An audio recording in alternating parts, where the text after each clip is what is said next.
O guardião do Éden, o segredo da queda. O jardim do Éden e o guardião ungido.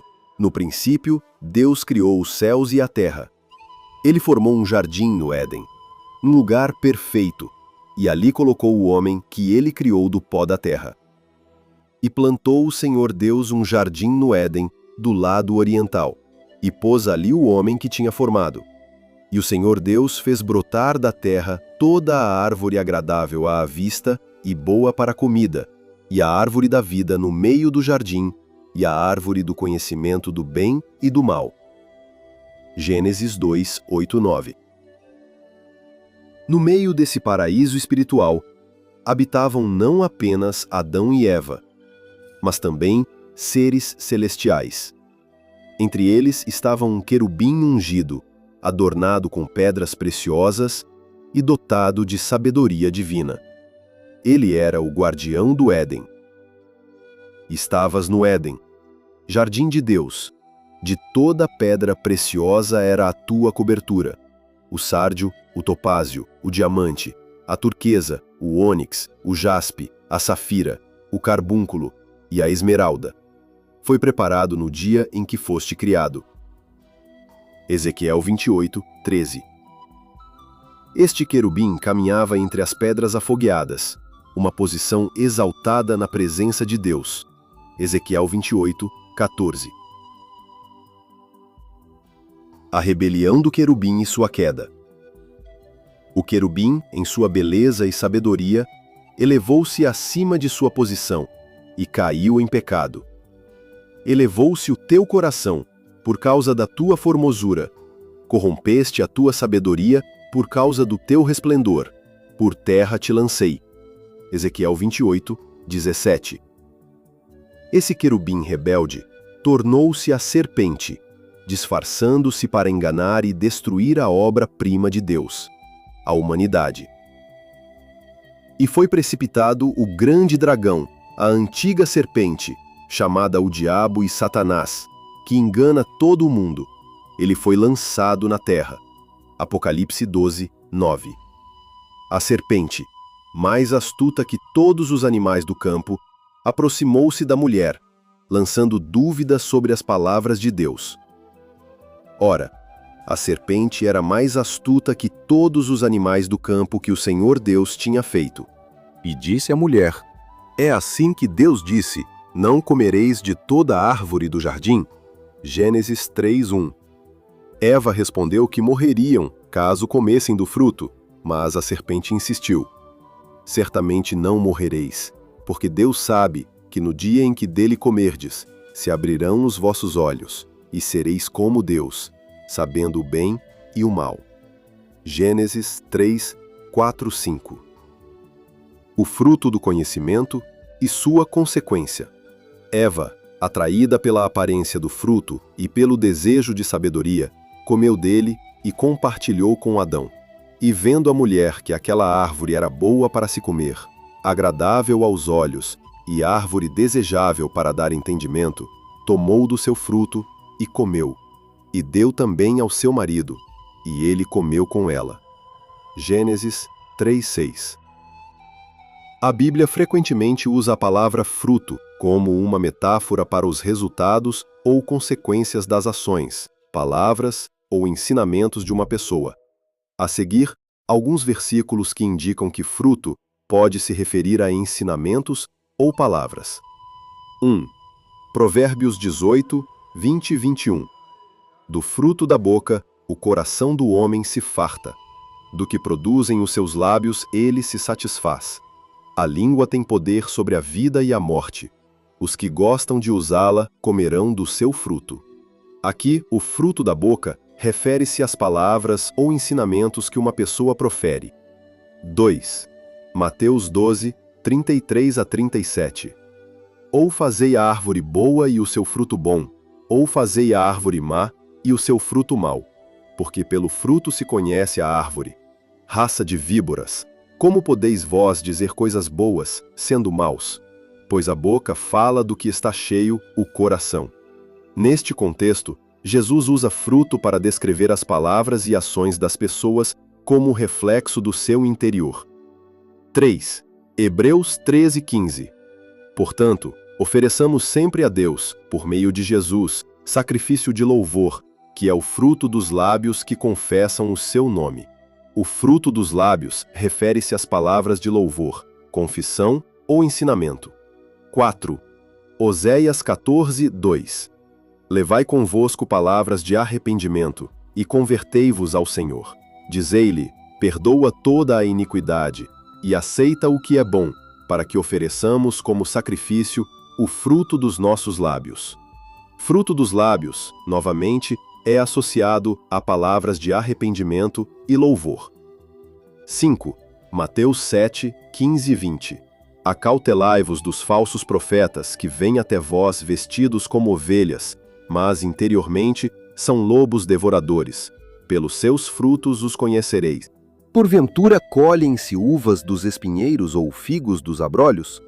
Assim, toda árvore boa produz bons frutos, e toda árvore má produz frutos maus. Aqui, os frutos se referem às consequências das palavras ou ensinamentos de alguém, indicando sua veracidade ou falsidade. 6. Provérbios 12:14. Do fruto das suas palavras, o homem se farta de bem, e o trabalho das suas mãos voltará para ele. O fruto das palavras implica os resultados gerados pelas coisas que a pessoa fala. 7. Tiago 3:12 a 18. Meus irmãos, pode uma figueira produzir azeitonas, ou uma videira figos? Assim, nenhuma fonte pode jorrar água salgada e doce. Mas a sabedoria que vem do alto é, primeiramente, pura, depois pacífica, amável, compreensiva, cheia de misericórdia e de bons frutos. Este texto conecta frutos a comportamentos e ensinamentos originados na sabedoria. Esses versículos mostram que a árvore do conhecimento do bem e do mal era o erubim, a antiga serpente, e que o fruto era o próprio conhecimento do bem e do mal, os segredos celestiais revelados pelo querubim a Eva e depois a Adão. Frequentemente, a Bíblia mostra que fruto simbolizam palavras e ensinamentos, sendo um reflexo da natureza interior de uma pessoa ou ser celestial, comparados também a árvores que produzem frutos. Essa mente, imediatamente, algo mudou. A glória celestial que os cobria desapareceu e ambos perceberam sua nudez. Então foram abertos os olhos de ambos e conheceram que estavam nus. E coseram folhas de figueira e fizeram para si aventais. Gênesis 3:7. O Senhor perguntou a Adão, onde estás? E Adão respondeu, tive medo porque estava nu e me escondi. Deus então declarou as consequências do pecado. E ao homem disse, com dor comerás dela todos os dias da tua vida. Do suor do teu rosto comerás o pão, até que tornes a terra, porque dela foste tomado, porquanto és pó, e ao pó tornarás. Gênesis 3:17 e 19. Para a serpente, a punição foi ainda mais severa. E ao pó comerás todos os dias da tua vida. E porei inimizade entre ti e a mulher, e entre a tua semente e a sua semente. Esta te ferirá a cabeça, e tu lhe ferirás o calcanhar. Gênesis 3:14 a 15. O querubim rebelde foi sentenciado a se tornar o anjo da morte e devorar o pó da terra, que simbolizava a humanidade mortal a partir de agora. Vamos analisar ponto a ponto esse diálogo e sentença, para que nada passe despercebido. Frequentemente entendemos que o homem e a mulher já eram seres humanos de carne e sangue, como somos hoje. Mas na verdade não. Esse nosso corpo mortal só foi adquirido no momento daquela sentença de morte. Vamos analisar. Quando o texto diz, e Deus fez roupas de pele, nos leva a entender que era pele de animal. Mas não, o texto não diz isso. A pele a qual o texto se refere era a nossa pele, nosso corpo de carne mortal. E a nudez significa que Adão e Eva perderam o corpo celestial de luz e imortal, frequentemente citados na Bíblia como vestes brancas. Vamos ver referências bíblicas sobre esse assunto. A Bíblia frequentemente usa metáforas para tratar a nudez e o corpo humano, incluindo a ideia do corpo como vestimenta. Esses conceitos aparecem em várias passagens, tanto no contexto literal quanto simbólico. Aqui estão alguns versículos relacionados: nudez como exposição e vergonha. Gênesis 3, 7. Os olhos dos dois se abriram e perceberam que estavam nus, então juntaram folhas de figueira para cobrir-se. A nudez simboliza a vulnerabilidade e a vergonha que surgiram com o pecado. Gênesis 3, 21. O Senhor Deus fez túnicas de pele e com elas vestiu Adão e sua mulher. Deus cobre a nudez de Adão e Eva, indicando a necessidade de proteção ou vestes providenciadas por ele. Apocalipse 3, 18. Aconselho-te que de mim compres ouro refinado no fogo, para te enriqueceres, vestes brancas para te vestires e não aparecer a vergonha da tua nudez, e colírio para ungires os olhos, a fim de que vejas. A nudez aqui é usada como símbolo da necessidade de purificação e vestes espirituais. O corpo como vestimenta temporária. 2 Coríntios 5, 1-4. Sabemos que, se a nossa casa terrestre deste tabernáculo se desfizer, temos da parte de Deus um edifício, casa não feita por mãos, eterna, nos céus. Enquanto estamos nesta casa, gememos, desejando ser revestidos da nossa habitação celestial. Se, todavia, fomos encontrados vestidos e não nus, pois, enquanto estamos neste tabernáculo, gememos angustiados, não porque queremos ser despidos, mas revestidos, para que o mortal seja absorvido pela vida. O corpo é comparado a um tabernáculo ou tenda, uma morada temporária, e a metáfora de vestes refere-se à habitação celestial. 3. Vestes como justiça ou pureza. Isaías 61, 10. Regozijar-me-ei muito no Senhor, a minha alma se alegra no meu Deus, pois me vestiu com as vestes da salvação, cobriu-me com o manto da justiça, como o noivo que se adorna de turbante, e como a noiva que se enfeita com as suas joias. As vestes representam salvação e justiça, contrastando com a nudez que simboliza pecado ou vergonha. Apocalipse 19, 8. Foi-lhe dado vestir-se de linho fino, resplandecente e puro. O linho fino são os atos de justiça dos santos. As vestes aqui são atos de justiça, reforçando o simbolismo espiritual. 4. A condição do homem nus espiritualmente. Hebreus 4, 13. Nada em toda a criação está oculto aos olhos de Deus. Tudo está descoberto e exposto diante dos olhos daquele a quem havemos de prestar contas. A nudez aqui é uma metáfora para a completa exposição do homem perante Deus. 5. Vestes na ressurreição. 1 Coríntios 15, 53-54. Pois é necessário que o que é corruptível se revista da incorruptibilidade, e o que é mortal se revista da imortalidade. E quando este corpo corruptível se revestir da incorruptibilidade, e o que é mortal se revestir da imortalidade, então se cumprirá a palavra que está escrita: a morte foi destruída pela vitória. A metáfora de vestir-se é usada para descrever o estado glorificado do corpo na ressurreição. Esses versículos mostram que a nudez e as vestes no contexto bíblico transcendem o significado literal, representando vergonha, justiça, pureza, condição espiritual e transformação futura. Significado de tzedaká, em hebraico. A palavra tzedaká em hebraico significa justiça ou retidão. No contexto bíblico e judaico, também é frequentemente associada a atos de bondade, caridade e cumprimento de obrigações morais e éticas. não se refere apenas à justiça legal, mas a um estilo de vida que reflete a aliança com Deus e o cuidado com o próximo. Textos que falam de obras de justiça como vestes brancas. Isaías 61:10. Regozijar-me-ei muito no Senhor, a minha alma se alegra no meu Deus, pois me vestiu com as vestes da salvação, cobriu-me com o manto da justiça, como o noivo que se adorna de turbante e como a noiva que se enfeita com as suas joias. Aqui, as vestes brancas representam a salvação e a justiça divina, concedidas a aqueles que pertencem a Deus. Apocalipse 19:8. Foi-lhe dado vestir-se de linho fino, resplandecente e puro. O linho fino são os atos de justiça dos santos.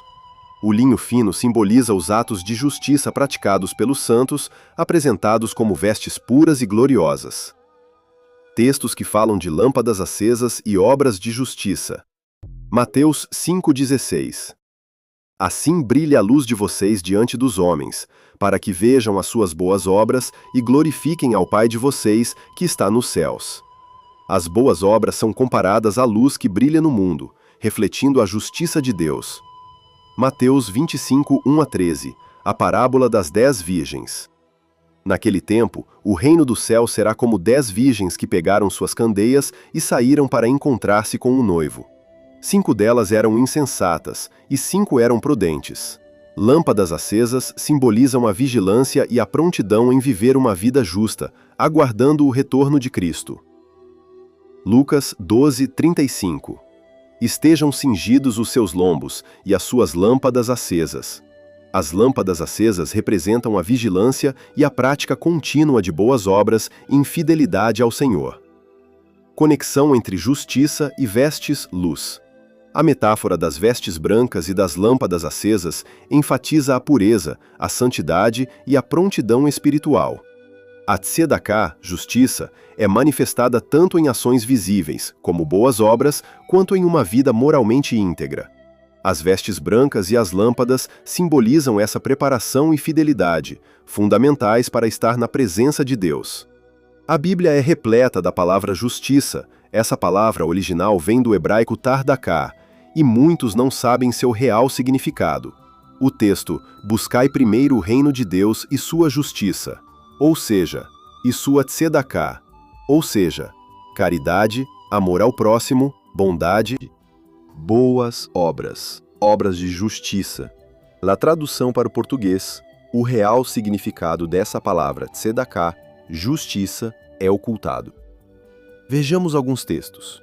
Nos capítulos 1, 2 e 3 de Apocalipse, Jesus faz advertências e exortações às 7 igrejas da Ásia Menor. Ele destaca a importância das boas obras e, frequentemente, utiliza metáforas como vestes brancas para simbolizar a justiça, pureza e fidelidade. Aqui estão os trechos relevantes. 1. Vestes brancas e boas obras. Apocalipse 3, 4-5, Igreja de Sardes. No entanto, você tem em Sardes algumas pessoas que não contaminaram as suas vestes. Elas andarão comigo vestidas de branco, pois são dignas. O vencedor será assim vestido de branco. Jamais apagarei o seu nome do livro da vida, mas o reconhecerei diante de meu Pai e dos seus anjos. As vestes brancas representam a pureza e a fidelidade resultantes de uma vida justa e de boas obras. 2. Advertências e chamados ao arrependimento. Apocalipse 2, 2-5. Igreja de Éfeso. Conheço as suas obras, o seu trabalho árduo e a sua perseverança. Sei que você não pode tolerar homens maus, que pôs à prova os que dizem ser apóstolos, mas não são, e descobriu que eles eram impostores. Você tem perseverado e suportado sofrimentos por causa do meu nome, e não desanimou. Contra você, porém, tenho isto: você abandonou o seu primeiro amor. Lembre-se de onde caiu, arrependa-se e pratique as obras que praticava no princípio. Se não se arrepender, virei a você e tirarei o seu candelabro do lugar dele. Aqui, Jesus elogia as obras iniciais, mas adverte que é necessário retornar ao fervor e às boas obras de outrora. Apocalipse 2, 19, Igreja de Tiatira. Conheço as suas obras, o seu amor, a sua fé, o seu serviço e a sua perseverança, e sei que você está fazendo mais agora do que no princípio. Jesus reconhece o crescimento nas obras de justiça e fidelidade dessa igreja. Apocalipse 3, 1 a 3, Igreja de Sardes. Conheço as suas obras, você tem fama de estar vivo, mas está morto.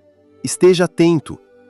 Fortaleça o que resta e que estava para morrer, pois não achei suas obras perfeitas aos olhos do meu Deus. Lembre-se, portanto, do que você recebeu e ouviu. Obedeça e arrependa-se. Mas, se você não estiver atento, virei como um ladrão, e você não saberá a que hora. Vamos voltar a analisar cada sentença. A. Da serpente. Gênesis 3, 14 e 15. Então o Senhor Deus disse à serpente: Visto que isso fizeste, maldita és entre todos os animais domésticos e entre todos os animais selvagens. Sobre o teu ventre rastejarás, e pó comerás todos os dias da tua vida. Porei inimizade entre ti e a mulher, entre a tua descendência e o descendente dela. Este te ferirá a cabeça, e tu lhe ferirás o calcanhar. Gênesis 3, 17 e 19. A serpente, o querubim guardião, a árvore do conhecimento do bem e do mal, se tratam do mesmo ser celestial que habitava o jardim, e que após enganar Eva, se tornara o anjo da morte, pois foi dito: comerás o pó da terra todos os dias da tua vida. Quem é o pó da terra? Nós. Essa foi a sua sentença após enganar Eva, até os dias de hoje. Mas veja o que está escrito sobre o que vai acontecer com esse anjo da morte no futuro. Apocalipse 20, 14. Então, a morte e o Hades foram lançados no lago de fogo. Esta é a segunda morte, o lago de fogo. Jesus, o Filho do Homem, o descendente de Adão e da mulher, prometido por Deus para derrotar a morte, ou seja, de quem foi dito: porei inimizade entre a tua descendência e a descendência da serpente. Ele pisará na sua cabeça e tu lhe ferirá o calcanhar. Essa foi a missão de Jesus, profetizada desde a sentença no Éden, a morte como consequência do pecado. Salmos 89, 48. Que homem pode viver e não ver a morte, ou livrar-se do poder da sepultura? 1 Coríntios 15, 26. O último inimigo a ser destruído é a morte. 1 Coríntios 15, 54, 57. Quando, porém, o que é corruptível se revestir de incorruptibilidade, e o que é mortal de imortalidade, então se cumprirá a palavra que está escrita: a morte foi destruída pela vitória. Onde está, ó morte, a sua vitória? Onde está, ó morte, o seu aguilhão? Mas, graças a Deus, que nos dá a vitória por meio de nosso Senhor Jesus Cristo. Apocalipse 20, 14. Então, a morte e o Hades foram lançados no lago de fogo. O lago de fogo é a segunda morte. 4. A libertação do poder da morte em Cristo. João 5, 24. Eu lhes asseguro, quem ouve a minha palavra e crê naquele que me enviou, tem a vida eterna, e não será condenado, mas já passou da morte para a vida. João 11, 25, 26. Disse-lhe Jesus: eu sou a ressurreição e a vida. Aquele que crê em mim, ainda que morra, viverá, e quem vive e crê em mim, não morrerá eternamente. Você crê nisso? Romanos 8, 2. Porque por meio de Cristo Jesus, a lei do Espírito de vida me libertou da lei do pecado e da morte. Sigo Timóteo 1, 10. Ele destruiu a morte e trouxe à luz a vida e a imortalidade por meio do Evangelho. Esses versículos mostram como a morte é e quem ela é. A antiga serpente, o querubim caído, que após a sentença passou a comer o pó da terra. Nós, seres humanos, sem Cristo, que recebemos a sentença de morte no Éden. Esse anjo da morte, apresentada na Bíblia como um poder ligado ao pecado, foi vencido pela obra redentora de Cristo, oferecendo esperança de vida eterna a todos os que creem nele. Eu sou aquele que vive, estive morto, mas eis que estou vivo pelos séculos dos séculos e tenho as chaves da morte e do inferno. Apocalipse 1:18.